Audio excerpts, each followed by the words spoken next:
Hello everyone. इस video में हम डिस्कस करेंगे केमिकल इक्विलिब्रियम के सारे ही concepts. So let's begin. The first thing is law of mass action. So मान लो एक केमिकल रिएक्शन है, it is A plus B giving products. यहाँ पर capital A and capital B represent the species that are reacting and small A and small B ये उस reaction में reactants के स्टोइशियोमेट्रिक कोएफिशिएंट्स है। We define something called concentration. Concentration is number of moles of solute या number of moles of whatever species you are taking into account divided by volume of solution in liters. ये concentration actually molarity का formula हो गया। सो इसका जो unit आएगा that will B capital M which means molar and molar means number of moles per liter of solution. So yeah, इस reaction के लिए जो रेट ऑफ रिएक्शन है it will be proportional to the concentration of reactants. concentration of A लिखा जाएगा as A in square brackets.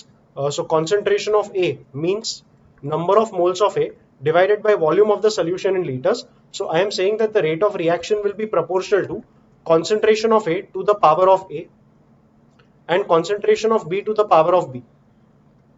Basically reactant का concentration लेना होगा और उस कॉन्सेंट्रेशन का वो पावर लेना होगा जो उस रिएक्टेंट का स्टोइशियोमेट्रिक कोएफिशिएंट रहेगा। तो रेट ऑफ रिएक्शन इसके साथ प्रोपोर्शनल होगा। ये लॉ ऑफ मास एक्शन है। So when you remove the proportionality sign you will get a constant. इस कांस्टेंट को कहेंगे K and that K is called rate constant. So rate of reaction is K A power A B power B. K like I said is called rate constant. Also understand rate of reaction का definition क्या होगा।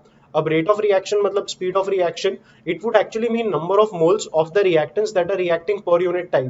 But we also say कि number of moles per unit time ही नहीं, हम देखेंगे number of moles reacting per unit time per unit volume also. तो rate of reaction का जो यूनिट आएगा that will be moles per second per metre cube और per litre. And per unit volume अगर लिखेंगे तो मीटर क्यूब लिखो या लीटर लिखो, ये दोनों इंटर कन्वर्टेबल रहेंगे। तो मोल्स पर लीटर अगर लिखेंगे तो मोल्स पर लीटर का जो यूनिट है that is molar. So we can say that the rate of reaction, the unit of rate of reaction is moles per litre which is capital M which means molar per second. So the unit of rate constant will be molar per second. Sorry, not rate constant, the unit of rate will be molar per second. तो ये तुम्हारा law of mass action है।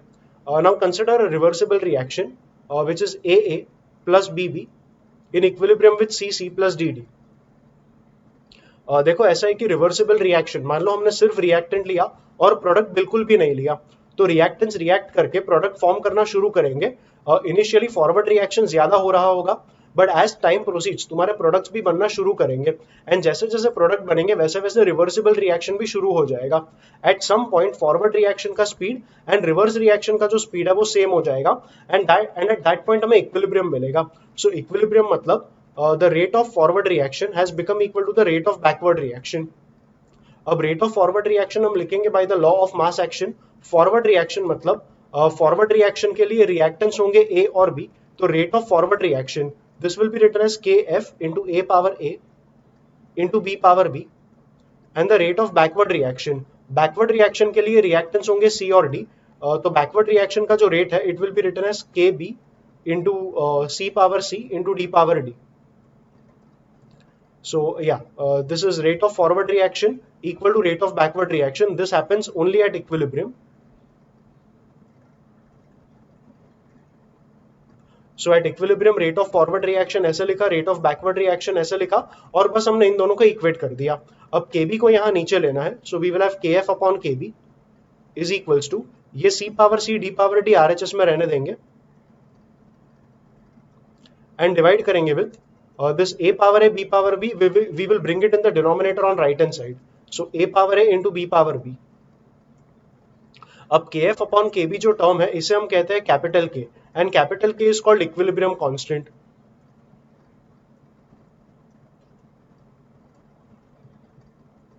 Equilibrium constant हर reaction के लिए fixed होता है। ये जो वैल्यू रहेगा इक्विलिब्रियम कांस्टेंट का, it depends only on temperature, depends only on temperature. मतलब अगर टेम्परेचर चेंज करोगे तो K का वैल्यू भी चेंज होगा। अदरवाइज आप रिएक्शन में कोई भी स्पीशीज का कॉन्सेंट्रेशन चेंज करो, इससे K का वैल्यू चेंज नहीं होगा। यू माइट फील लाइक ये सारे कॉन्सेंट्रेशन टर्म्स तो यहीं पर है, अगर मैं D का वैल्यू चेंज कर दूं, कॉन्सेंट्रेशन ऑफ D का वैल्यू चेंज कर दूं तो K का वैल्यू चेंज होगा। सो ऐसा नहीं है, because I said that this value is equal to K only at equilibrium. मतलब मान लो इक्विलिब्रियम आ चुका है, the rate of forward reaction has become equal to rate of backward reaction. So equilibrium अगर अटेन हो चुका है, सिर्फ तभी ये कॉन्सेंट्रेशन का एक्सप्रेशन जब तुम इस तरीके से इवेल्युएट करोगे तो ये K मतलब इक्विलिब्रियम कांस्टेंट को रिप्रेजेंट करेगा। मान लो इक्विलिब्रियम अटेन नहीं हुआ है, when equilibrium is not attained, तब ये जो एक्सप्रेशन है, ये एक्सप्रेशन रिप्रेजेंट करेगा something called Q value. So Q value will be defined as C power C into D power D upon A power A into B power B। अब मान लो at a certain instant Q का जो value है at a certain point of time, मैंने कहा equilibrium attain हुआ नहीं है, सो eight a certain point of time when equilibrium is not attained, let us say the Q value that we are getting, इस expression का हमें जो भी वैल्यू मिला which is the Q value is lesser than the value of K for that particular reaction. देखो Q value था क्या, Q value was product concentration upon reactant concentration. अगर product concentration upon reactant concentration actual equilibrium value से कम है, मतलब product हमारे पास अभी कम है और रिएक्टेंट हमारे पास ज्यादा है compare to what the equilibrium should be, so reaction try करेगा रिएक्टेंट्स को कम करना एंड प्रोडक्ट को बढ़ाने का। अगर रिएक्शन रिएक्टेंट्स को कम करेगा और प्रोडक्ट को बढ़ाएगा, that happens when the reaction proceeds in the forward direction. So whenever Q is less than K, इस पॉइंट पे फॉरवर्ड रिएक्शन फेवर होगा या फॉरवर्ड रिएक्शन ज्यादा होगा। It's not like the backward reaction is not happening, it's just that the forward reaction will be happening at a faster rate and backward reaction will be happening at a slower rate. मतलब Q less than K रहेगा तो forward reaction will happen, मतलब net I am saying forward reaction होगा। सो या when Q is less than K, forward reaction happens. And like I said, it is net forward reaction that happens. इस point पे forward reaction is happening at a faster rate and backward reaction is happening at a slower rate. So net जो occur होगा that will be the forward reaction. Second case, अगर Q value equal to K आ गया, मैंने कहा कि ये expression अगर equal to K हो जाएगा तो equilibrium attain हो जाएगा. So when Q becomes equal to K, equilibrium is attained. And finally अगर मैं कह दूं Q is greater than K, so at any point अगर Q ग्रेटर देन K आया, मतलब ये प्रोडक्ट ज्यादा रहेंगे और रिएक्टेंट कम रहेंगे compare to what they should be at equilibrium. इस पॉइंट पे रिएक्शन प्रोडक्ट्स को कम करने का ट्राई करेगा और रिएक्टेंट को बढ़ाने का ट्राई करेगा। प्रोडक्ट अगर कम करोगे, रिएक्टेंट अगर बढ़ा दोगे तो रिएक्शन जाएगा in the backward direction. So that's the conclusion. अगर Q ग्रेटर देन K आया तो नेट जो होगा that will be the backward reaction. So backward reaction happens, backward reaction happens is what I am writing here. So या ये तुम्हारा Q और K का कंपैरिजन था। ये लाइक आई सेड, ये वाला एक्सप्रेशन तुम्हें ये डिटरमाइन करने में हेल्प करेगा कि eight a certain instant reaction आगे बढ़ेगा या पीछे जाएगा। Like I said, concentration values decide नहीं करेंगे K क्या रहेगा। K इक्विलिब्रियम कांस्टेंट है और ये डिपेंड, और ये हर रिएक्शन के लिए इसका वैल्यू अलग रहेगा and the value will be fixed. It is a constant value for any given reaction but only eight a certain temperature. अगर टेम्परेचर बदल दोगे तो उस पर्टिकुलर टेम्परेचर पे उस पर्टिकुलर रिएक्शन का K वैल्यू भी चेंज होगा। So yeah, you can just take an example over here. Let's say I give you a reaction A plus 2B in equilibrium with let us say 3C plus 4D. तो इसका जो Q value बनेगा या Q के लिए जो expression बनेगा that will be concentration of C power 3 into concentration of D power 4 divided by reactant concentrations. So concentration of A into concentration of B power 2. Let us say at a certain instant I have the concentration of C as 2 molar, I have the concentration of D as 5 molar. Okay, power 4 hai, let's take a smaller number. Concentration of D, let's take it to be 3 molar. Concentration of A I have 10 molar and concentration of B I have is let's say 4 molar. And let us say the K value for the reaction is 20. You have to predict whether the reaction is going to proceed in the forward direction or backward direction. So अगर मैं Q value calculate करूँ, यहीं पर calculate कर लेंगे। सो C cube that will B 8 multiplied by D power 4, so 3 power 4 that will B 9 into 9, सो 81 आ जाएगा, divided by concentration of A 10 and B square करेंगे तो ये आएगा 4 square that is 16। So if we simplify this, 8 and 16 is gone, so we have 2 and 2 and 81 काटेंगे तो ये आ जाएगा 40.5 and 40.5 divide by 10 करेंगे तो ये आ जाएगा 4.05. So clearly Q value at the moment is lesser than the K value. अब Q value less than K आया, मतलब हमारे पास देखो Q अल्टीमेटली था क्या, it was product upon reactant. मेरे पास प्रोडक्ट कम है और रिएक्टेंट ज्यादा है, इसलिए Q का वैल्यू K के कंपेयर में कम आया. अगर प्रोडक्ट कम है और रिएक्टेंट ज्यादा है तो रिएक्शन प्रोडक्ट को बढ़ाने का ट्राई करेगा और रिएक्टेंस को कम करने का ट्राई करेगा by proceeding in the forward direction. तो ये रिएक्शन प्रोसीड करेगा in the forward direction. So forward reaction happens. And that's the very comment based on the comparison of Q and K values. That is precisely what we learned over here. So yeah, ये तुम्हारा equilibrium constant का थोड़ा description. ये expression हमने तब बनाया जब हमारे रिएक्शन करने वाले स्पीशीज एक्वियस मीडियम में थे, मतलब ये सारे के सारे स्पीशीज वाटर में डिसॉल्व थे and because they were dissolved in water we were writing there concentration was being written in terms of molarity. Now what if the reacting species are gases? So if I have the same reaction A plus BB, equilibrium with C plus DD, and let us say all of them their physical states are gases. तो जो equilibrium constant हम बनाएंगे that equilibrium constant will be called Kp, and instead of using the concentration terms we will use the pressures of all the gases. So numerator में जब ये वाला expression बनाया तो हमने कहा concentration of C power C, Kp लिखते time हम कहेंगे pressure of C power C plus pressure of D, sorry plus नहीं, it will be multiplied by pressure of D power D. उधर भी हमने मल्टीप्लाई ही किया था एंड डिवाइड करेंगे with the reactant pressures. So pressure of A power A into pressure of B power B. यहाँ पर हमने जो K बनाया था इसे हम Kc से रिप्रेजेंट करेंगे, indicating that we are taking the concentration terms. And यहाँ पर Kp इसलिए बोलेंगे बिकॉज स्पीशीज सारे गेशियस थे एंड गेशियस स्पीशीज के टाइम हम जो कंसिडर करेंगे the term considered is pressure and not the concentration terms. हम इसको Kc के टर्म्स में, मतलब Kp एंड Kc के बीच में एक रिलेशन डिराइव भी कर सकेंगे if we can use the ideal gas equation. So ideal gas equation था PV equal to nRT. So P becomes N by V into RT. मैंने V को यहाँ नीचे ले लिया.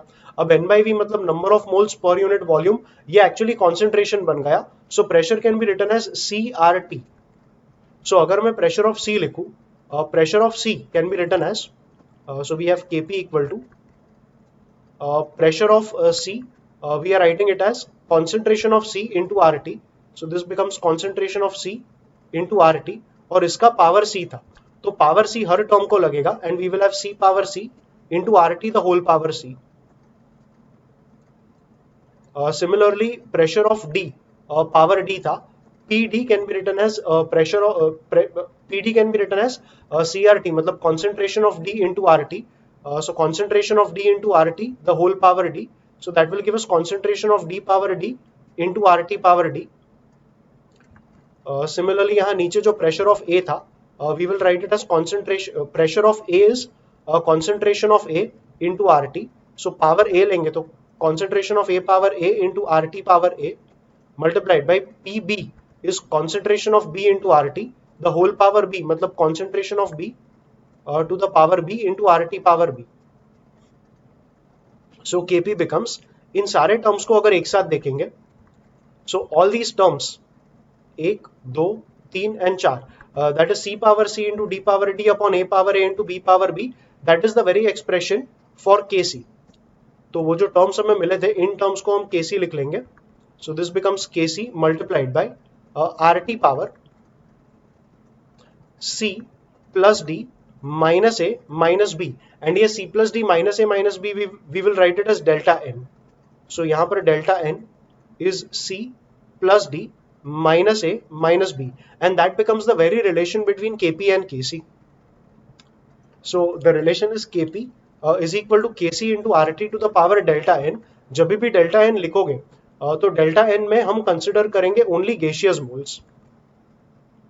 This ABCD consider it only for gaseous moles.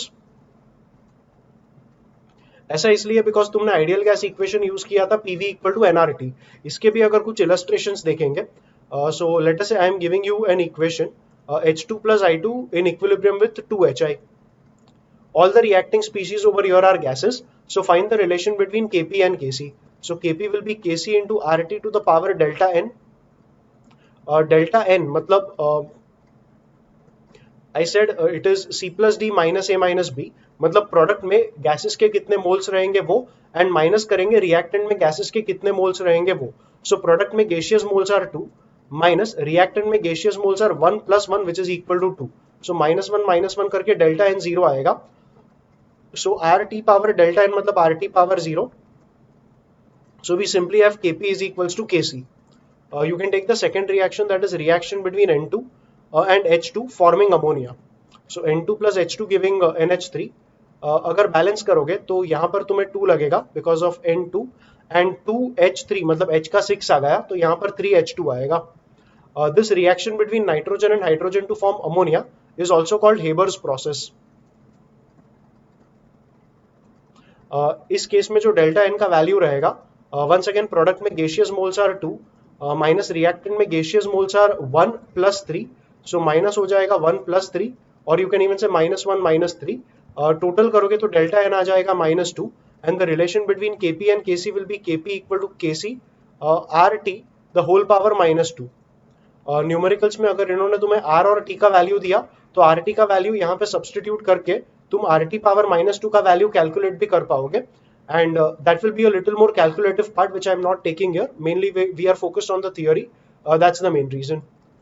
So yeah, Kp Kc का ये relation आएगा for such a reaction. Let's take one more reaction. Let's say SO2 plus O2 in equilibrium with SO3. Once again, if you balance the reaction, यहाँ पर तुम्हें 2 लगेगा and if you are keeping a 2 here, you can keep a 2 here. Is everything balanced? तो यहाँ पे O4, O6 and O6 आ गया and 2S and 2S. Yes. So yeah, this is also this is actually contact process. Contact process का main reaction ये वाला reaction है and इस reaction में एक catalyst use होगा that is V2O5, vanadium pentoxide. It is the catalyst used for the forward reaction and contact process use होता है for manufacturing of H2SO4. मतलब इसी का रिएक्शन फर्दर अगर वाटर से करवा दोगे तो H2SO4 मिलेगा.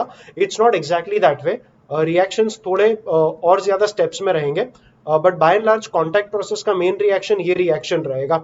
सो ये भी एज अ फैक्ट याद रखना. डेफिनेटली इनऑर्गेनिक केमिस्ट्री में आगे ये सब पढ़ने ही वाले हैं, बट अभी भी एक बार पढ़ के रखोगे तो बेटर रहेगा. Let's try calculating delta n over here. So product में नंबर ऑफ मोल्स 2 आएगा एंड रिएक्टेंट में नंबर ऑफ मोल्स 2 + 1 3 आएगा. सो डेल्टा एन का वैल्यू आ जाएगा -1 एंड Kp Kc का रिलेशन आएगा Kp is Kc into R T power delta n will be -1. हर बार डेल्टा एन तुम्हारा नेगेटिव नहीं आएगा. फॉर एग्जाम्पल इफ आई से PCl5, अगर इसका हीटिंग करोगे तो हीटिंग करके PCl5 डिकम्पोज होगा giving you PCl3 plus Cl2 and it is already a balanced reaction. इसमें अगर डेल्टा एन फाइंड करने का ट्राई करोगे तो 1 + 1 तुम्हारा रिएक्टेंट में 2 आएगा एंड सॉरी प्रोडक्ट में 2 मोल्स ऑफ गैस आएगा एंड रिएक्टेंट में 1 मोल ऑफ गैस, तो 2 - 1 करके 1 आएगा. सो Kp Kc का रिलेशन आएगा Kp equal to Kc into R T power 1. So delta n positive भी रहेगा नेगेटिव भी रहेगा एंड काफी बार तुम्हें 0 भी मिलेगा. सो या based on this logic you can find delta n for reactions. एक और रिएक्शन ले लो. लेट अस से I give you a reaction C plus O2 giving CO2. Now here you have to be careful because CO2 is a gas, O2 is a gas, but carbon is a solid. So इस reaction का delta N find करोगे तो product में number of moles तुम्हारा 1 आएगा minus reactant में number of moles 2 नहीं आएगा, 1 ही आएगा. बिकॉज मैंने कहा delta n will be calculated only for gaseous moles, तो कार्बन को काउंट नहीं करेंगे, सिर्फ ऑक्सीजन काउंट करेंगे एंड 1 - 1 करके डेल्टा एन का वैल्यू 0 आएगा. सो यहाँ पर Kp will be equal to Kc and R T power delta N मतलब R T power 0, R T power 0 1 आएगा. So Kp will be equal to Kc. सो ये भी एक चीज ध्यान में रखना कि डेल्टा एन हमें जो लेना था it was only for gaseous moles. Let's continue. The next thing we need to discuss is unit of K. So equilibrium constant का यूनिट क्या रहेगा ये तुम्हें यहीं से मालूम पड़ेगा. कॉन्सेंट्रेशन का यूनिट था मोलार, तो K का जो यूनिट आएगा that will B molar power C into molar power D upon molar power A into molar power B, that is molar power C plus D minus A minus B, but C plus D minus A minus B was delta N. तो unit of के should be delta N. ये एक logic रहेगा, but actual reality ये है कि मान low concentration of सी अगर 5 मोलार है, तो जब भी हम सी का कॉन्सेंट्रेशन 5 मोलार यहां पर डालते हैं, we consider that 5 molar is relative to 1 molar. So concentration of C, whenever we substitute it here, we consider it 5 molar relative to 1 molar. So relative concentration हो जाएगा 5 without any unit. So when we substitute that concentration, we substitute only 5 and not 5 molar. तो reality ये है कि के का जो के का जब तुमने कॉन्सेंट्रेशन सब्सटीट्यूट किया तो इनका कोई यूनिट नहीं था, तो के का भी कोई यूनिट आएगा ही नहीं। सो यूनिट ऑफ के एक लॉजिक ये रहता है कि it will be molar power delta n, and दूसरा लॉजिक ये रहता है कि तुमने रिलेटिव कॉन्सेंट्रेशन सब्सटीट्यूट किया जिसका कोई यूनिट था ही नहीं, तो सबका तुमने रिलेटिव कॉन्सेंट्रेशन सब्सटीट्यूट किया विच हैड नो यूनिट्स, तो के भी एक यूनिटलेस कांस्टेंट रहेगा। सो के का दूसरा possibility is no unit. So correct कौन सा है, because both of these answers are definitely different and both of them cannot be correct at the same time। तो ऐसा है कि काफी बार बुक्स जब लिखे जाते हैं तो काफी सारे रेफरेंसेस में के का एक यूनिट दिया जाएगा। If books are giving us the unit of K, हम कंसिडर करेंगे कि बुक करेक्ट है, बुक ने कोई मिस्टेक किया नहीं है। But whenever we are writing answers by ourself, जब हम कोई थियोरी का पेपर अटेम्प्ट करेंगे तभी के लिए हम कोई यूनिट हमारे साइड से नहीं लिखेंगे। So that is the rule we will follow, that from our side we will not write the unit of k, and if the books are giving us some value of k, then books are not making any mistake. So yeah, reality ये है कि k का कोई unit रहता नहीं है, और this is what I have read in the textbooks, this is what the reality is। but कभी अगर इन्होंने k का unit दे दिया तो confuse मत होना, they are not making a mistake, they are correct on their side, but in a very practical way, in a very correct way, kc जो रहेगा equilibrium constants are supposed to have no units, they are dimensionless constants। Same चीज हम kp के लिए भी कहेंगे। Even kp का जो तुमने यहाँ पर फॉर्मूला बनाया, 1 unit for kp might be atm, pressure is always represented in atmosphere, मतलब दूसरे भी units है, but we normally represent it in atmosphere for this particular chapter। So unit of kp will be atmosphere power c, atmosphere power d upon atmosphere power a, atmosphere power b। So total करके ये आ जाएगा atmosphere power delta n। This is what many of the references will give you, but we know that kc and kp both are dimensionless constants, because मान लो अगर pressure of c 5 atm है, तो substitute करते time हम pressure को consider करते हैं 5 atm relative to 1 atm। So 5 atm upon 1 atm मतलब ओनली 5। सो सब्सटीट्यूट करते time we are not substituting PCS 5 atm, we are substituting it as only 5, and that is why kp का b unit will be no unit। it is a unitless dimensionless constant, and yeah, that's about the units of equilibrium constants। we continue with the next topic, something called Le Chatelier's principle।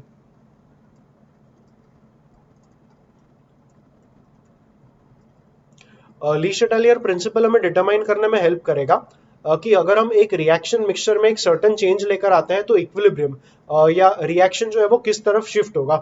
So first is concentrations, और यहां पर हम वही reaction consider कर लेंगे A plus B B in equilibrium with C C plus D D. So मान लो इस रिएक्शन में इक्विलिब्रियम हमने अटेन कर लिया है। अगर इक्विलिब्रियम अटेन कर लिया तो k का वैल्यू जो रहेगा that will be c power c into d power d upon a power a into b power b। Like I said, ये वाला जो एक्सप्रेशन है this actually represents the q value, but अगर equilibrium attain हो चुका है तो at equilibrium this q value will be equal to the k value, that is equilibrium constant of the reaction. अब equilibrium constant of the reaction ये constant रहेगा no matter what you do to the reaction. मान लो इस reaction में मैंने products को बढ़ा दिया, अगर मैं प्रोडक्ट्स को बढ़ा दूंगा तो मेरा न्यूमरेटर बड़ा हो जाएगा। अगर न्यूमरेटर बड़ा हो गया तो इससे मेरा k का वैल्यू बड़ा हो जाएगा, बट k का वैल्यू कांस्टेंट था, तुम k का वैल्यू चेंज नहीं कर सकते, it was the equilibrium constant. Equilibrium constant मतलब वैल्यू कांस्टेंट रहेगा, लेकिन प्रोडक्ट बढ़ाने से अगर इस एक्सप्रेशन का वैल्यू तुमने बढ़ा दिया और k का वैल्यू तो कांस्टेंट रखना ही था, तो इस वैल्यू को अभी तुम्हें ड्रॉप डाउन करना पड़ेगा, इस वैल्यू को तुम्हें कम करके k के वैल्यू के बराबर लाना पड़ेगा। इस वैल्यू को अगर तुमने बढ़ा दिया तो कम करने के लिए तुम प्रोडक्ट को कम करोगे या तो रिएक्टेंट को बढ़ा दोगे।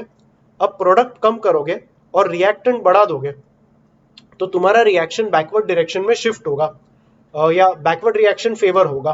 तो कहने का मतलब है कि अगर प्रोडक्ट्स बढ़ा दोगे तो बैकवर्ड रिएक्शन फेवर होगा। ये मैंने तुम्हें मैथमेटिकल डिस्क्रिप्शन दे दिया and this is the very accurate very correct description which you will see in the books. इसे इमेजिन करने का एक बेसिक मेथड बता देता हूं। यू कंसिडर 2 कंटेनर्स एंड दोनों कंटेनर्स में पानी भर दो। पानी रहेगा सेम लेवल पर, that is the equilibrium condition. मान लो तुमने यहां पर पानी बढ़ा दिया। अगर यहां पर पानी बढ़ा दोगे तो नेट फ्लो ऑफ वाटर इस तरफ जाएगा टू अटेन इक्विलिब्रियम। अगर यहां पर पानी बढ़ा दोगे तो नेट फ्लो ऑफ वाटर इस तरफ जाएगा टू अटेन इक्विलिब्रियम। मतलब अगर प्रोडक्ट बढ़ा दोगे तो इक्विलिब्रियम अटेन करने के लिए रिएक्शन लेफ्ट में प्रोसीड होगा एंड रिएक्टेंट बढ़ा दोगे तो इक्विलिब्रियम अटेन करने के लिए रिएक्शन राइट में प्रोसीड होगा।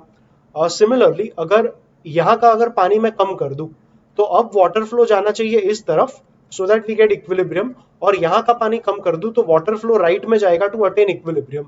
सेम चीज अगर मैं रिएक्टेंस कम कर दूं तो रिएक्शन लेफ्ट में प्रोसीड करेगा to attain equilibrium and products अगर कम कर दूं तो रिएक्शन राइट में बढ़ेगा टू अटेन इक्विलिब्रियम। ये चीज भी अगर कोई भी एक सेटअप में मैथमेटिकली एक्सप्लेन करूं तो लेट्स से मैंने रिएक्टेंस को कम कर दिया। अगर मैंने रिएक्टेंस को कम कर दिया, देखो के का वैल्यू जब इक्विलिब्रियम था तब ये वैल्यू अटेन हो चुका था। इक्विलिब्रियम सेटअप में मैंने रिएक्टेंट को कम कर दिया, मतलब मैंने इसको कम कर दिया। अगर इसको कम करेंगे तो ये जो वैल्यू है वो ओवरऑल बढ़ जाएगा और वैल्यू को बढ़ने का परमिशन नहीं है बिकॉज के का जो वैल्यू है वो कांस्टेंट है। तुम्हें इसको इक्विलिब्रियम कांस्टेंट के बराबर करना ही पड़ेगा। अगर इसको कम करके तुमने इसका वैल्यू बढ़ा दिया तो अभी इस वैल्यू को कम करके के बराबर लाना पड़ेगा। इसे कम करने के लिए तुम प्रोडक्ट को कम करोगे और रिएक्टेंट को बढ़ा दोगे। अगर प्रोडक्ट कम किया और रिएक्टेंट बढ़ा दिया मतलब तुम्हारा बैकवर्ड रिएक्शन फेवर होगा। So that's what happened. I said कि रिएक्टेंट अगर कम करोगे तो बैकवर्ड रिएक्शन फेवर होगा and that is the very thing you can imagine by this water tankers that I have drawn over here. तो ये तुम्हारा Leach Italia principal है कि कॉन्सेंट्रेशन के टर्म्स में अगर बोलूं तो फर्स्ट ये कि प्रोडक्ट बढ़ा दोगे तो रिएक्शन लेफ्ट में जाएगा, so we can say backward reaction happens. Second अगर प्रोडक्ट्स कम कर दोगे, अगर प्रोडक्ट कम कर दोगे तो वही चीज तुम के टर्म्स में भी सोच पाओगे। Once again I will explain it the whole mathematical way. So K का जो वैल्यू था वो मतलब इक्विलिब्रियम अटेन हो चुका था ऑलरेडी इस सेटअप में, तो ये जो वैल्यू था वो इक्वल टू के हो चुका था। इसमें अगर तुमने प्रोडक्ट को कम कर दिया मतलब इसको कम कर दोगे तो के का वैल्यू ड्रॉप डाउन हो जाएगा, लेकिन इस वैल्यू को ड्रॉप डाउन होने का परमिशन नहीं है बिकॉज के का वैल्यू कांस्टेंट था। इसे कम कर दोगे तो वापस बढ़ा के तुम्हें इसको के बराबर लाना पड़ेगा। तो इसे कम कर दिया, अब इसे बढ़ा के के बराबर लाना है तो प्रोडक्ट बढ़ाना पड़ेगा एंड प्रोडक्ट बढ़ाने के लिए रिएक्टेंट भी कम करना पड़ेगा। तो रिएक्टेंट्स कम होंगे प्रोडक्ट्स बढ़ेगा, सो फॉरवर्ड रिएक्शन फेवर होगा। कहने का मतलब प्रोडक्ट कम किया तो फॉरवर्ड रिएक्शन हैपेंस। थर्ड वाला अगर रिएक्टेंस कम कर दोगे, अगर टैंकर्स के टर्म्स में अभी सोचूं तो रिएक्टेंट अगर कम कर दोगे तो बैकवर्ड रिएक्शन होगा टू अटेन इक्विलिब्रियम। सो या you reduce the reactants, backward reaction happens and let's say you increase the reactance.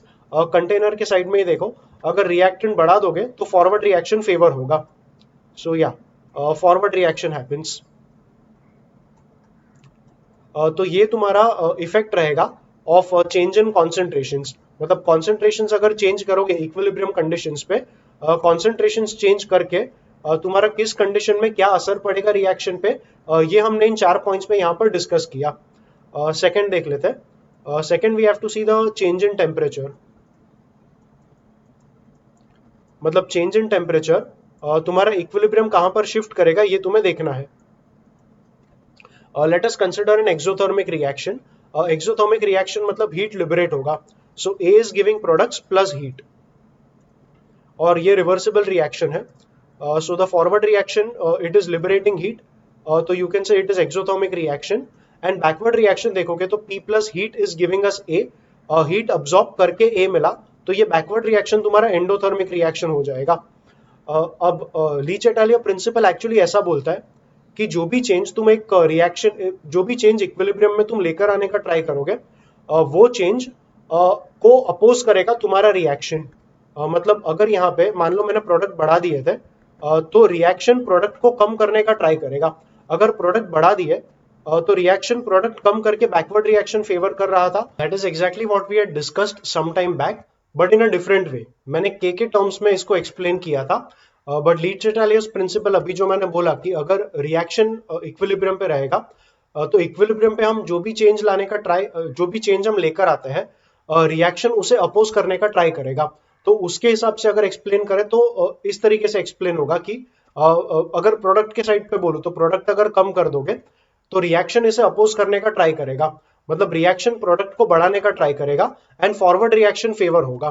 तो यही चीज हम यहां पर अप्लाई करेंगे। सो एज पर लीच-चिटलियस प्रिंसिपल, अगर मैं टेम्परेचर बढ़ा दूं, अगर टेम्परेचर बढ़ा दूं तो रिएक्शन टेम्परेचर कम करने का ट्राई करेगा। टेम्परेचर कम कैसे करेगा? जो एक्सेस हीट मैंने सप्लाई किया, रिएक्शन उस हीट को एब्जॉर्ब करके ये एंडोथर्मिक रिएक्शन फेवर करेगा। तो टेम्परेचर बढ़ाने से एंडोथर्मिक रिएक्शन हैपेंस, एंड इसका उल्टा अगर कर दूं, मतलब टेम्परेचर कम कर दूं, तो टेम्परेचर कम करने से, अगर मैंने टेम्परेचर कम कर दिया, मतलब मैंने अगर सिस्टम में से हीट निकाल दिया, तो रिएक्शन हीट जनरेट करने का ट्राई करेगा। हीट जनरेट कैसे होगा? हीट जनरेट करने के लिए एक्सोथर्मिक रिएक्शन फेवर करना होगा। सो ओवरऑल अगर मैंने टेम्परेचर कम किया तो एक्सोथर्मिक रिएक्शन हैपेंस। इस वाले को भी वो कंटेनर के टर्म्स में तुम सोचने का ट्राई कर सकते हो।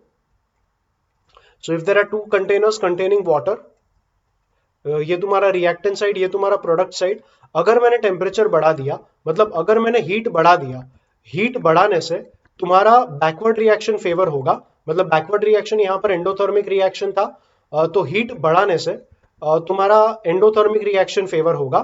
और हीट अगर कम कर दोगे, मतलब टेम्परेचर अगर कम कर दोगे, तो टेम्परेचर कम कर दो, तो तुम्हारा फॉरवर्ड रिएक्शन फेवर होगा, that is the exothermic reaction. Like I said, heat को एक स्पीशीज की तरह ही कंसिडर करो, मतलब वाटर की तरह कंसिडर करो। तो वाटर अगर कम कर दोगे तो रिएक्शन राइट में जाएगा, यहाँ का वाटर बढ़ा दोगे तो रिएक्शन लेफ्ट में जाएगा। सेम चीज यहाँ पर वाटर कम कर दोगे तो लेफ्ट में आएगा, और वाटर बढ़ा दोगे तो रिएक्शन राइट में जाएगा। In case of exo and, मतलब in case of these in case of exo and endothermic reactions, हम फॉरवर्ड बैकवर्ड नहीं बोलते, बिकॉज यहाँ पे देखोगे तो यहाँ पे फॉरवर्ड एक्सोथर्मिक था और बैकवर्ड एंडोथर्मिक था। It is possible we might have forward reaction as endothermic, मतलब अगर मैं कहूँ A plus heat giving products, तो तुम्हारा फॉरवर्ड रिएक्शन एंडोथर्मिक है, whereas backward reaction exothermic हो जाएगा। इस केस में अगर टेम्परेचर बढ़ा दोगे या कम कर दोगे तो ये वाला सेटअप था। एक्चुअली इसमें भी एंडो एंड एक्सो ऐसे ही आएगा, जस्ट दैट टेम्परेचर बढ़ाने से इस केस में एंडो मतलब बैकवर्ड रिएक्शन फेवर हो रहा था, एंड टेम्परेचर कम करने से एक्सोथर्मिक मतलब फॉरवर्ड रिएक्शन फेवर हो रहा था। यहां पर भी होगा वही कि टेम्परेचर बढ़ाएंगे तो एंडोथर्मिक रिएक्शन फेवर होगा, और टेम्परेचर कम करेंगे तो एक्सोथर्मिक रिएक्शन फेवर होगा। बस एंडो तुम्हारा बैकवर्ड था, एक्सो तुम्हारा फॉरवर्ड था। यहाँ पर एंडो तुम्हारा फॉरवर्ड हो जाएगा एंड एक्सो तुम्हारा बैकवर्ड हो जाएगा। सो अगर टेम्परेचर बढ़ा दिया, टेम्परेचर बढ़ाया मतलब हीट बढ़ा दिया, तो तुम्हारा इस एनालॉजी से देखोगे तो फॉरवर्ड रिएक्शन फेवर होगा। सो टेम्परेचर बढ़ाने से एंडोथर्मिक रिएक्शन फेवर होगा, so endothermic reaction happens, and this is the forward reaction. And temperature अगर कम कर दोगे, मतलब हीट अगर कम कर दोगे, सिस्टम से हीट अगर निकाल लोगे, तो तुम्हारा बैकवर्ड रिएक्शन फेवर होगा, which in this case is the exothermic reaction. So temperature कम करने से exothermic reaction happens, and in this case it was the backward reaction. तो ये तुम्हारा इफेक्ट रहेगा of change in temperature. We studied change in concentration का effect क्या रहेगा, वो हमने यहाँ पर डिस्कस किया। चेंज इन टेम्परेचर हमने डिस्कस किया in terms of exo and endothermic reactions. I said temperature changes में हम कभी भी फॉरवर्ड बैकवर्ड नहीं बोलेंगे, we will talk in terms of exo and endothermic reactions. Third one is the change in volume and pressure. Change in pressure and volume का explanation similar होगा। So ऐसा रहता है कि देखो PV is equals to nRT, तुम्हारा ideal gas equation था। Let us say temperature constant है तो एन और आर भी कांस्टेंट आएगा। In short PV equal to constant मान लो। अगर पीवी कांस्टेंट है तो P inversely proportional to V आएगा और V inversely proportional to P आएगा। सो प्रेशर बढ़ा दोगे तो वॉल्यूम कम होगा, और प्रेशर कम कर दोगे तो वॉल्यूम बढ़ जाएगा। सो ये एक इनवर्स रिलेशन हमेशा फॉलो होगा when we talk of pressure and volume. So let us say अगर हमने प्रेशर बढ़ा दिया तो वॉल्यूम कम हो जाएगा, प्रेशर बढ़ाया, वॉल्यूम कम हो जाएगा, तो N by V that is number of moles per unit volume. देखो अगर रिएक्शन एक या सिस्टम एक सर्टेन चेंबर में क्लोज था तो तुम्हारे नंबर ऑफ मोल्स तो उतने ही रहेंगे। अगर वॉल्यूम कम कर दोगे तो number of moles per unit volume बढ़ जाएगा।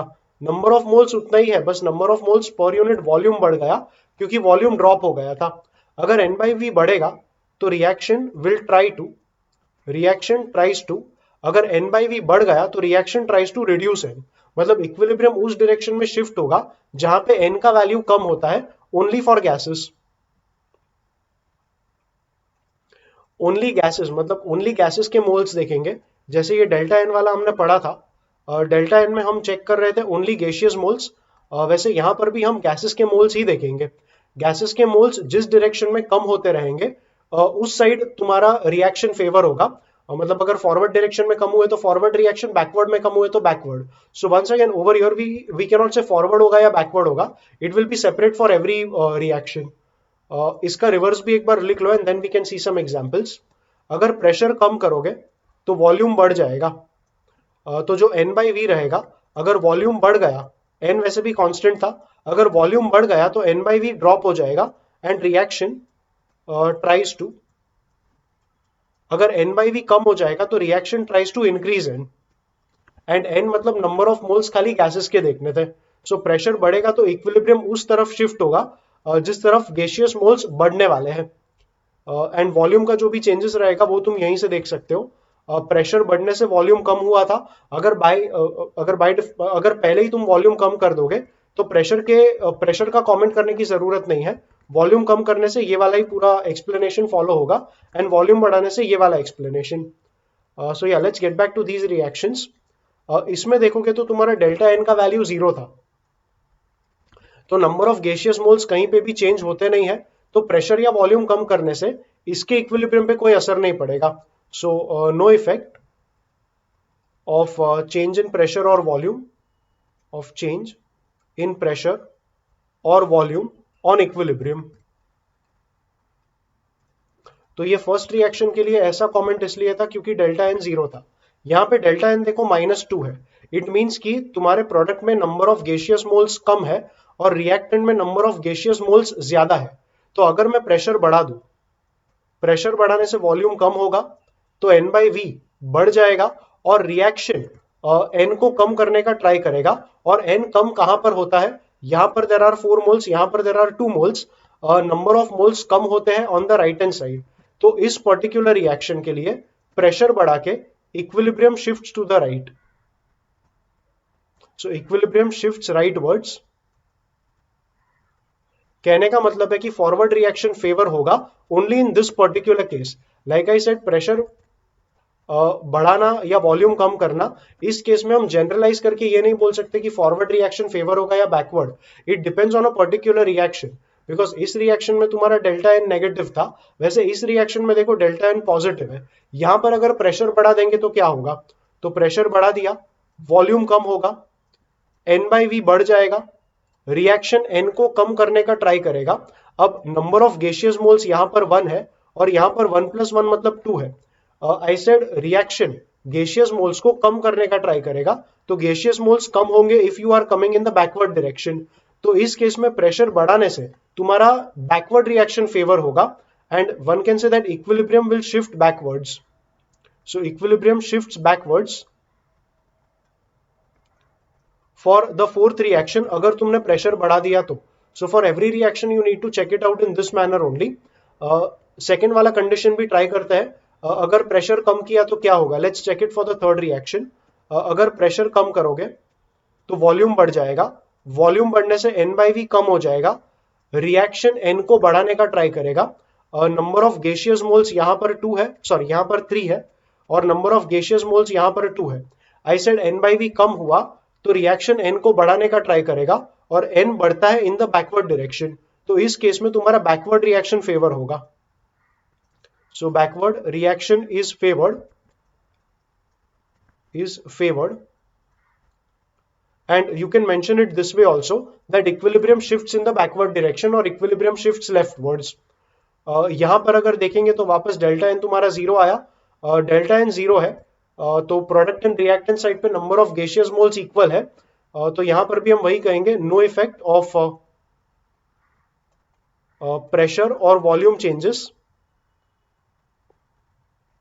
on equilibrium. So yeah, this was the comment about change in pressure or volume on equilibrium. Let's continue. Fourth one is addition of catalyst.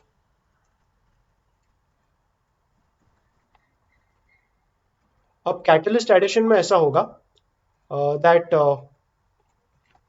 the rate of forward reaction will increase, the rate of backward reaction will also increase, but forward reaction का rate जितना बढ़ा, backward reaction का rate भी उतना ही बढ़ जाएगा. So catalyst will catalyze the forward reaction as well as the backward reaction equally, which means equilibrium composition does not change. Equilibrium composition does not change. Just that तुम्हारा forward and backward reaction दोनों equally fast हो गया, तो equilibrium will be attained much quicker than what you were equilibrium attained without the catalyst. अगर पहले catalyst के बिना equilibrium आ रहा था 1 hour में, तो catalyst के साथ equilibrium आ जाएगा 5 मिनट में. So equilibrium will only be attained faster. Equilibrium will be attained quicker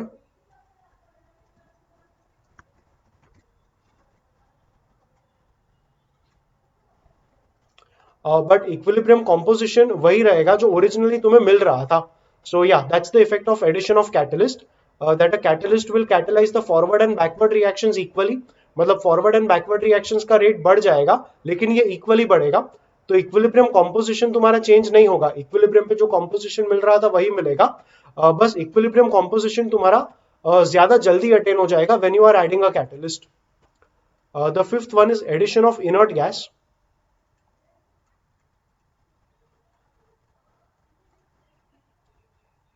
One at constant volume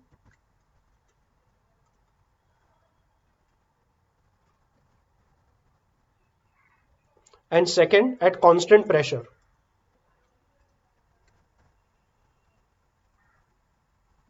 अगर कांस्टेंट वॉल्यूम पे मैंने मिक्सचर में इनर्ट गैस डाल दिया, तो रिएक्शन में इनर्ट गैस का अपीयरेंस कहीं पर होगा ही नहीं.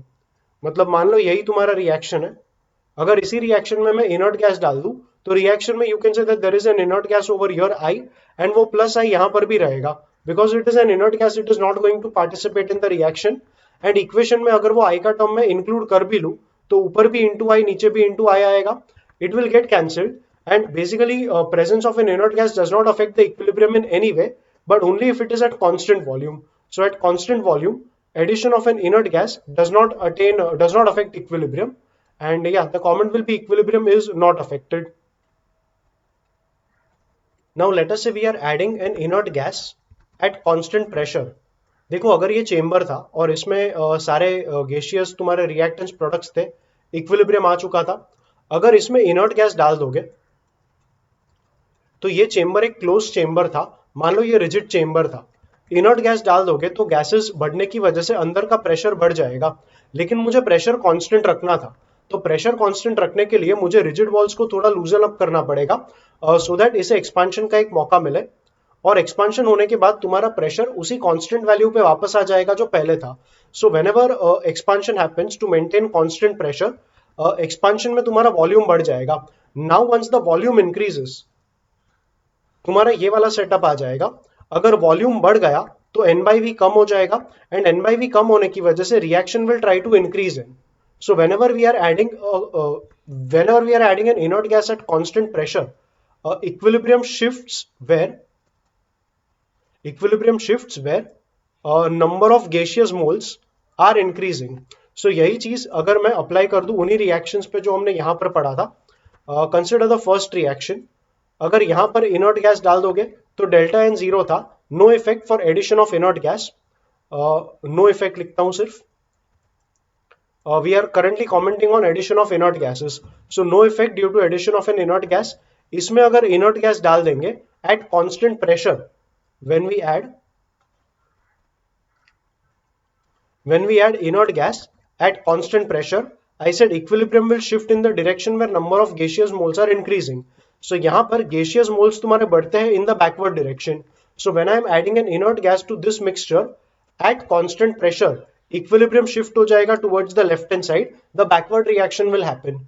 इस केस में number of gaseous moles left में ज्यादा है। सो वंस अगेन अगर कांस्टेंट प्रेशर पे इस मिक्सचर में मैंने इनर्ट गैस डाल दिया तो बैकवर्ड रिएक्शन फेवर होगा। यहां पर देखेंगे तो नंबर ऑफ गैसियस मोल्स यहां पर ज्यादा है। सो इस मिक्सचर में अगर कांस्टेंट प्रेशर पे इनर्ट गैस डाल दिया तो फॉरवर्ड रिएक्शन फेवर होगा, बिकॉज फॉरवर्ड रिएक्शन में नंबर ऑफ गैसियस मोल्स बढ़ते हैं। सिमिलरली यहाँ पे डेल्टा एन जीरो है, so no effect for addition of inert gas. So ये एक इंपॉर्टेंट रूल होगा that addition of inert gas at constant pressure, because of the very explanation I gave over here, equilibrium is going to shift in the direction where number of gaseous moles are increasing. तो ये थोड़ा ली चटालिया principal के बारे में discussion हो गया। We discussed 5 cases in total, and yeah, with that we can continue with the next and the last topic in this video, that is Arrhenius equation.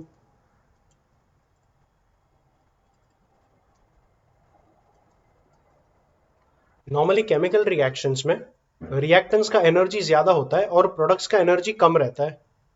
अब energy ज्यादा मतलब स्टेबिलिटी कम, एंड एनर्जी कम मतलब stability ज्यादा। फिलहाल stability का कोई comment नहीं करना है, we just have to look at the energy levels. So मान लो ये एनर्जी का एक एक्सिस हमने ड्रॉ कर दिया। आई सेड रिएक्टेंट का एनर्जी ज्यादा रहेगा, सो लेट अस से this is the energy of reactants, and product का एनर्जी कम रहेगा। सो यहाँ पर प्रोडक्ट का एनर्जी है। This won't happen every time, like sometimes the products may have larger energy, but by and large ऐसा होता है कि reactant का stability कम है, इसीलिए वो react करके product में convert हो गए which had higher stability. So in general in most of the cases you will see that reactants have a higher energy and products are having a lower energy. तो ये हो गया तुम्हारा energy of reactants और ये हो जाएगा energy of products. अब reactant to product अगर reaction करना है तो ये directly इसी तरीके से direct follow नहीं होगा। For the reaction to happen हमें reactants को activate करना होगा। रिएक्टेंट्स को एक्टिवेट करना मतलब हमें इन्हें एनर्जी सप्लाई करना पड़ेगा। If we supply energy to the reactants तो इनका एनर्जी बढ़ जाएगा, and after they gain a certain sufficient amount of energy उसके बाद रिएक्शन हो जाएगा, एंड रिएक्शन होने के बाद एनर्जी ड्रास्टिकली रिड्यूस होगा and we will get the products, and finally products जो बनेंगे उनका एनर्जी लोअर रहेगा compare to that of the reactants. अब रिएक्टेंट को हमने जितना एनर्जी सप्लाई किया, ये जितना एनर्जी हमने सप्लाई किया था for the reactants to undergo reaction, this much energy, ये जो यहां से लेके यहां तक का ये जो एनर्जी है, this much energy is called activation energy. We will call it EF। EF means activation energy for the forward reaction. अगर रिएक्टेंट टू प्रोडक्ट जा रहे थे, so reactant to product forward reaction के लिए जो एक्टिवेशन एनर्जी था वो EF था। Let us say we come from product to reactants, that is backward reaction.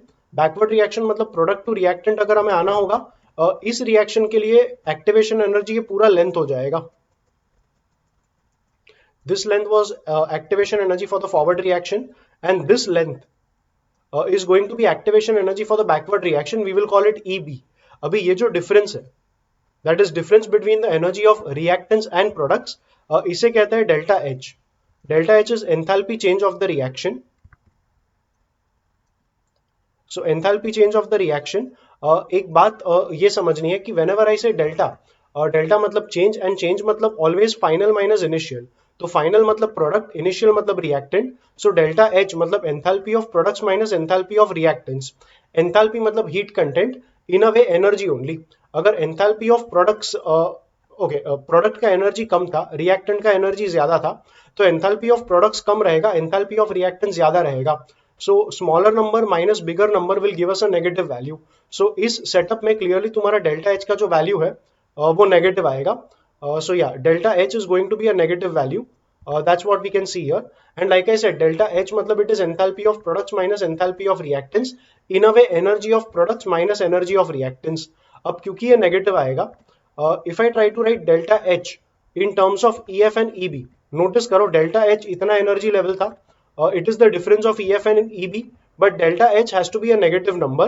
तो अगर मैग्नीट्यूड वाइज देखें तो magnitude wise it is EB minus EF, but because delta H एक नेगेटिव नंबर आएगा और delta H will actually be EF minus EB। So these are some things that we have drawn in the diagram। Once again ये जो level था वो reactant के energy का level था, ये लेवल प्रोडक्ट के एनर्जी का लेवल था। The amount of energy you are giving the reactants so that they can undergo the reaction, that energy is called activation energy. ये लेंथ जो है that will be the length, that length will represent activation energy for the forward reaction.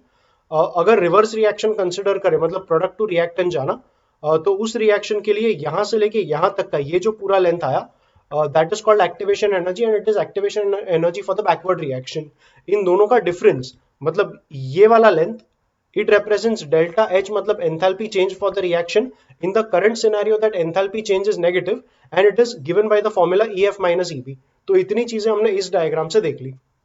अब Arrhenius equation में एक equation तुम्हें directly memorise करना है, that the rate constant Kf for the forward reaction, it's given by the formula A1 e power minus EF by RT. यहां पर Kf मतलब it is rate constant for the forward reaction.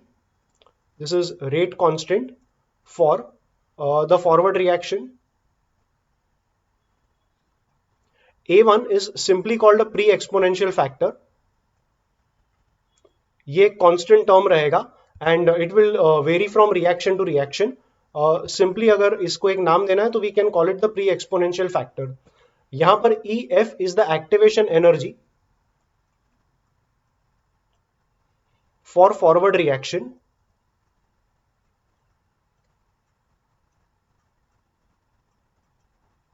अब ये notice करके रखो, E F diagram में यहां पर था.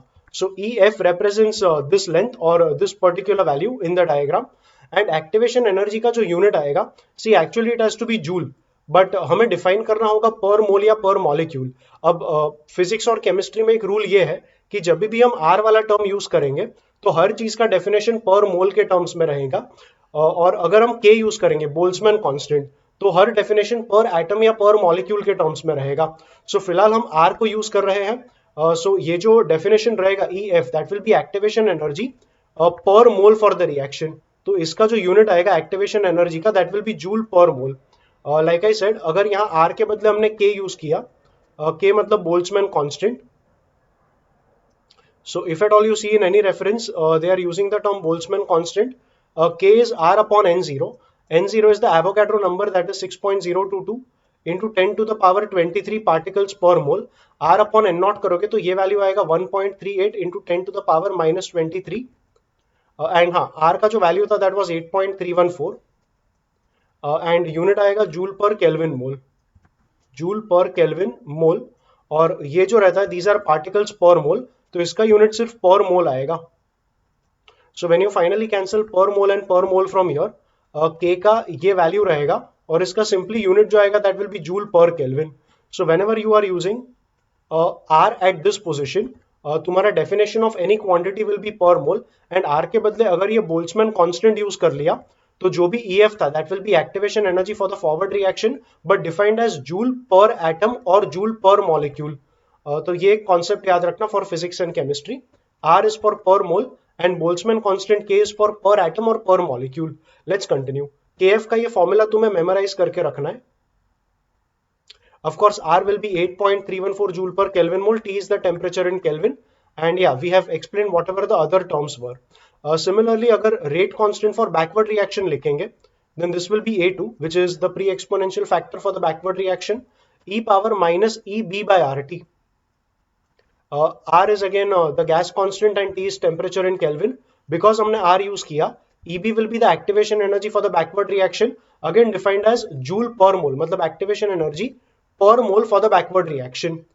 So ये KB का भी equation तुम्हें as it is याद रखना है. Yeah, so these are Arrhenius equations for rate constants of forward reaction and rate constant of backward reaction.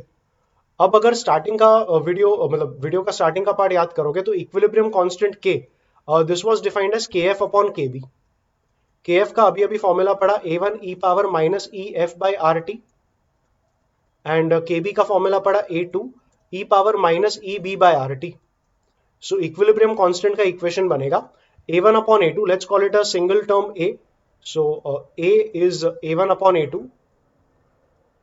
And A को भी हम प्री एक्सपोनेंशियल फैक्टर ही कहेंगे for the formula of equilibrium constant. This K here is the equilibrium constant. And ये तुम्हारा KF and KB were rate constants for the forward and backward reaction. E का जो power आएगा, if you use laws of indices, A power M upon A power N is A power M minus N. तो ये हो जाएगा E power minus E F by R T minus of minus, मतलब ये हो जाएगा plus E B by R T. We will take minus 1 by RT common from here. So when I take minus 1 by RT common, I get in the bracket EF minus EB. अब EF minus EB अगर याद करोगे तो थोड़ी देर पहले ही मैंने कहा EF minus EB is delta H for the overall reaction. तो EF minus EB को डाल देंगे delta H और इक्विलिब्रियम कांस्टेंट का इक्वेशन बन जाएगा A e power minus delta H in the numerator by RT. So ये तुम्हारा अरेनियस इक्वेशन हो जाएगा for equilibrium constant. Once again delta H is the enthalpy change of reaction, but again it will be defined per mole because यहाँ पे हमने R use किया. So delta H is change in enthalpy of the reaction, and जो unit आएगा, unit for delta H has to be joule per mole because R use किया तो per mole. अगर यहाँ पर बोल्ट्जमैन कांस्टेंट K रहता तो delta H would be change in enthalpy of the reaction per molecule और per atom of the reactant. Depends on तुम्हारा reactant एक कंपाउंड था या एलिमेंट था. अगर एलिमेंट रहेगा मतलब एक सिंगल एटम रहेगा तो पर एटम, एक मॉलिक्यूल रहेगा तो per molecule, if you are using the term over here as K. So या ये तुम्हारा अरेनियस इक्वेशन हो जाएगा फॉर इक्विलिब्रियम कांस्टेंट. इस इक्वेशन का लॉगरिथमिक फॉर्म न्यूमेरिकल्स में काफी ज्यादा यूज होता है. So if I take a log on both the sides, I get log K is equals to log of the entire thing. Now log of A into B is log A plus log B. So ये हो जाएगा log A plus log e power minus delta H by RT. फिलहाल मैंने जो log लिया it is not to the base 10. I know हम log लिखते हैं तो base 10 रहेगा. Let us say I have taken log to the base E. Log to the base E is also written as ln, representing natural logarithm. We will change it that way in the next step. तो log K to the base E मतलब ln K equals to this will become ln A plus देखो E का जो भी power है वो तुम log के बाहर ले पाओगे. सो ये हो जाएगा minus delta H by RT and into ln E. Now ln E मतलब log of E to the base E, इसका वैल्यू 1 आएगा. So this into 1 will be this only and finally तुम्हारा इक्वेशन बनेगा ln A minus delta H by RT. सो इसको भी erase कर लेंगे. या एंड लेट अस से एट सम टेम्परेचर T1 हमारा इक्विलिब्रियम कांस्टेंट K1 था and at some temperature T2 हमारा इक्विलिब्रियम कांस्टेंट K2 था. तो यही इक्वेशन बन जाएगा ln of K2 equals to ln A minus delta H upon RT2. This is at a temperature T2 and at a temperature T1 it will be ln K1 equal to ln A minus delta H upon RT1. इन दोनों equations को simply हमें subtract करना होगा. Subtract करने का फायदा ये है कि ये जो ln A का टर्म है वो एलिमिनेट हो जाएगा. So we will have ln K2 minus ln K1 and by properties of logarithm this becomes ln of K2 by K1. On the right ln A minus ln A cancel होगा. We have minus delta H by RT2 minus of minus मतलब ये plus हो जाएगा. So we have minus delta H by RT2 and minus of minus मतलब plus delta H upon RT1. इन दोनों terms में से हम डेल्टा H अपॉन R को कॉमन ले लेंगे. I will continue that working over here. So yeah I have ln of K2 by K1 is equals to, I said delta H by R हमने common ले लिया. तो bracket में हमारे पास बचेगा 1 upon T1 minus 1 upon T2. इसका LCM भी हम यहीं पर ले लेंगे. So that will be T2 minus T1 upon T1 T2. So इसको इरेज कर लो and finally we are getting T2 minus T1 upon T1 T2. So ये तुम्हारा एक इक्वेशन हो जाएगा which like I said is popularly used in numericals. अब numericals में ये इक्वेशन काम कहां पर आएगा? मान लो मुझे K का वैल्यू पता है at a certain temperature T, मतलब मान लो मुझे K1 पता है एट अ टेम्परेचर T1. तो अगर मैं पूछूं टेम्परेचर T2 पे मेरा K का वैल्यू क्या रहेगा, you can find it by using this equation. Definitely तुम्हें delta H of the reaction का वैल्यू पता होना चाहिए. अगर डेल्टा H पता है तो ये टाइप के क्वेश्चंस तुम आसानी से सॉल्व कर पाओगे बाय यूजिंग दिस इक्वेशन. इस इक्वेशन का एक ऐसे भी याद रख लो. देखो जब भी K2 by K1 करोगे, ऊपर अगर K2 आया तो यहाँ पे आएगा T2 माइनस T1. अगर मैंने इक्वेशन 2 माइनस 1 किया, उसके बदले अगर मैं 1 माइनस 2 करता तो ये बनता ln of K1 upon K2 equal to delta H by R. यहां पर आता T1 minus T2 upon T1 T2. Basically ऊपर जो भी टर्म आएगा वही टेम्परेचर तुम यहाँ पर पहले लोगे। मतलब अगर ये K1 अपॉन K2 था तो यहाँ पर T1 माइनस T2 आता, K2 अपॉन K1 है तो T2 माइनस T1 आएगा। सो या that is one specific feature about this equation. अगर नेचुरल लॉग को कॉमन लॉग में कन्वर्ट करना है तो हम मल्टीप्लाई करते हैं विद 2.303। तो यहाँ पर मल्टीप्लाई हो जाएगा 2.303 and that can be taken down. तो ये हो जाएगा log टू द बेस 10 ऑफ K2 by K1 is equals to delta H upon, यहाँ पर 2.303 आ गया था बिकॉज मैंने नेचुरल लॉग को कॉमन लॉग में कन्वर्ट किया और उसे मैं डिनोमिनेटर में लेकर गया राइट में। सो 2.303 आर एंड ब्रैकेट में आ जाएगा T2 minus T1 upon T1 T2। So yeah, these were just some basic mathematical conversions from natural to common logarithm. Let's look at how the graph of k versus t is going to look like. जो equation हमने पढ़ा that is k equals to a e power minus delta h by rt. देखो अगर temperature बढ़ा दोगे तो denominator बड़ा हो जाएगा and delta H by R T का वैल्यू ड्रॉप डाउन होते जाएगा। Delta H by R T का वैल्यू कम होगा बट पीछे एक माइनस था तो ओवरऑल जो वैल्यू है minus delta H by R T का वैल्यू बढ़ते जाएगा। ई का पावर अगर बढ़ते जाएगा तो ई पावर समथिंग ये पूरे टर्म का वैल्यू भी बढ़ते जाएगा एंड ए कांस्टेंट था तो बिकॉज ये वैल्यू बढ़ते गया we can say that temperature बढ़ने के साथ साथ के का वैल्यू भी बढ़ते जाएगा। अब ये इंक्रीजिंग नेचर कैसा होगा, like if this is K and this is T, if I plot K versus T will the graph be increasing in this manner और will it increase in this manner. देखो इसके लिए पहले temperature को zero डाल दो। अगर temperature 0 kelvin डालेंगे तो डिनोमिनेटर 0 आया, delta H by R T बनेगा infinity and minus infinity will be the actual value. So E power minus infinity का वैल्यू 0 आएगा and then A into 0 will be 0। So at T equal to 0 K का value 0 आया। So the graph will begin from origin from here. अब t बढ़ेगा तो k का value भी बढ़ते जाएगा, ये नेचर हमने थोड़ी देर पहले ही पढ़ा। अगर मैं t को इन्फिनिटी डालू तो डिनोमिनेटर इन्फिनिटी आएगा, delta h upon infinity will be 0 and minus of 0 will be 0 only. So e power 0 will be 1 and k will become equal to a। अगर यहां पर a का नंबर मार्क कर ले और एक हॉरिजॉन्टल लाइन बना ले, we got k equal to a when temperature was taken to be infinity। Temperature infinity मतलब extreme right of the X axis.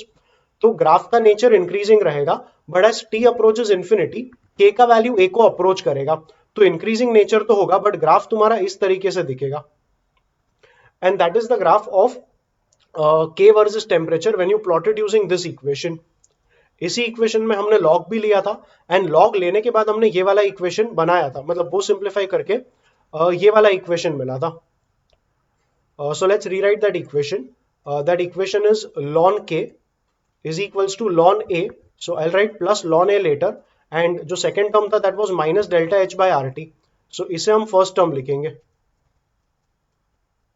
अगर इसी इक्वेशन को हम प्लॉट करने का ट्राई करें with ln k on the y axis and 1 upon t on the x axis, देखो 1 upon t अगर x हो जाएगा और ये टर्म y हो जाएगा तो equation is of the type y is equals to mx plus c, जहां पर m आ जाएगा minus delta H by are.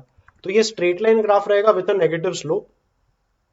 इसमें जो तुम्हारा इंटरसेप्ट आया दैट इज मतलब अगर कंपेयर किया y equal to mx plus c के साथ तो c ln a बनेगा and that ln a becomes the y intercept. जो स्लोप रहेगा वो तुम्हारे x का कोएफिशिएंट आएगा, x मतलब 1 upon t and 1 upon t का coefficient minus delta h by r है तो slope of the graph will be minus delta h by r and ये तुम्हारा नेचर रहेगा for the graph of ln k versus 1 upon t। इसी को अगर हम log टू द बेस 10 में कन्वर्ट कर ले तो मैंने कहा ln को अगर 2.303 से मल्टीप्लाई करोगे तो log टू द बेस 10 हो जाएगा। So we have 2.303 log k to the base 10 equal to, यहाँ पर कुछ नहीं आएगा, this will be minus delta H by R T plus ये भी हम log में कन्वर्ट कर देंगे। So this will be 2.303 and log a to the base 10। We can divide throughout, ये 2.303 को हम राइट में ले लेंगे, that is basically dividing throughout with 2.303, तो ये निकल जाएगा। इसके डिनोमिनेटर में आ जाएगा 2.303 और ये 2.303 भी कैंसिल हो जाएगा। सो finally when you look at this equation, इस इक्वेशन को भी अगर प्लॉट करोगे such that you are plotting log k to the base 10 on the y axis and 1 upon t on the x axis, once again y equal to mx plus c, तो तुम्हारा एक straight line graph बनेगा with a negative slope the intercept मैंने कहा y equal to M X plus C, तो c मतलब log a to the base 10, so log a to the base 10 will be the y intercept, and slope of the graph, this will be the coefficient of x मतलब 1 upon t, और coefficient आया minus delta h upon 2.303 r, and that's how the graph of log k versus 1 upon t will look like. तो ये थोड़ा तुम्हारा एरिनियस equation के आसपास का डिस्कशन था. Main numericals like I said इस वाले इक्वेशन पे बेस्ड रहेंगे, बट ये इक्वेशन आया कैसे और ये आसपास का पूरा डिस्कशन इसे भी अच्छे से समझ के रखना. This is also quite useful theory, मतलब अंडरस्टैंडिंग वाइज. तो yeah, that's it about Arrhenius equation, and this is where I am done with discussing everything I wanted to discuss in this video. I hope that the contents of this video have been someplace somewhere helpful to you in your preparations. Thank you for watching.